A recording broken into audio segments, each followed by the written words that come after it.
Ano ang piging ng kasalan ng kordero? Sa kanyang pangitain sa pahayag 19:7-10, nakita at narinig ni Juan ang makalangit na mga tao na nagpupuri sa Diyos dahil sa piging ng kasalan ng kordero.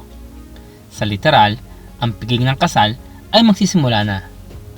Ang konsepto ng hapunan ng kasal ay mas naiintindihan sa liwanag ng mga kaugalian ng kasal sa panahon ni Kristo. Ang mga kaugalian sa kasal na ito ay may tatlong pangunahing bahagi. Una, ang isang kontrata ng kasal ay nilagdaan ng mga magulang ng nobya at ng nobyo. At ang mga magulang ng kasintahang lalaki o ang nobyo mismo ang magbabayad ng dote sa nobya o sa kanyang mga magulang. Nagsimula ito sa tinatawag na panahon ng kasal. Ang tatawagin natin ngayon na pakikipag-ugnayan o engagement. Ang panahong ito ang kinaroroonan ni Jose at Maria nang siya ay natagpuang nagdadalang tao. Mateo 1:18, Lucas 2:5. Ang ikalawang hakbang sa proseso ay kadalasang naganap sa ibang pagkakataon nang ang kasintahang lalaki na sinamahan ng kanyang mga kaibigang lalaki ay pumunta sa bahay ng nobya. Kung siya ay dumating sa gabi, siya at ang kanyang mga kasamahan ay gagawa ng isang torchlight parade sa mga lansangan.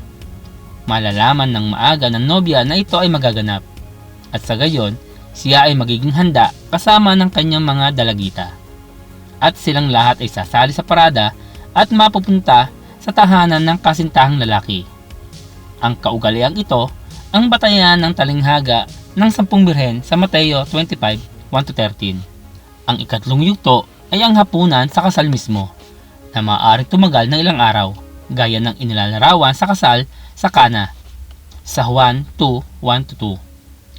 Ang pangitain ni Juan sa mga larawan ng pahayag ay ang piging ng kasalan ng kordero, si Jesucristo, at ang kanyang nobya, ang simbahan. Sa ikatlong yugto nito, ang implikasyon ay naganap na ang unang dalawang yugto.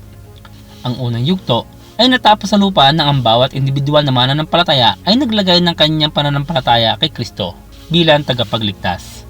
Ang dote na binayaran ng magulang ng kasintahang lalaki, Diyos Ama, ay ang dugo ni Kristo na ibinuhos sa ngalan ng nobya. Ang simbahan sa lupa ngayon, kung gayon, ay ipinagkakasundo kay Kristo.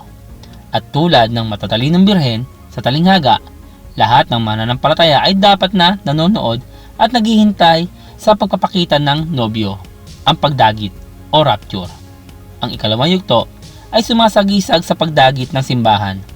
Darating si Kristo upang kunin ang kanyang nobya at dadalhin siya sa bahay ng Ama. Susunod ang hapunan ng kasal bilang pangatlo at huling hakbang. Ang aking pananaw na ang hapunan ng kasal ng kordero ay magaganap sa langit sa pagitan ng pagdagit at ng ikalawang pagparito sa panahon ng kapighatian sa lupa.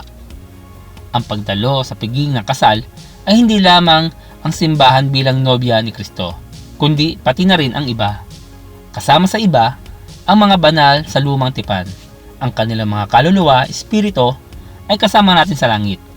Gaya ng sinabi ng anghel kay Juan na isinulat, pinagpala ang mga inanyayahan sa kasalan ng kordero. Pahayag 19:9. Ang hapunan ng kasal ng kordero ay isang maluwalhating pagdiriwang ng lahat ng nakay Kristo. Salamat po sa inyong panonood at kung kayo po ay napagpala ng bidyong ito, huwag po kayo mahiya na ito ibahagi po sa inyong mga kaibigan, kamag-anak. Hanggang sa muli po.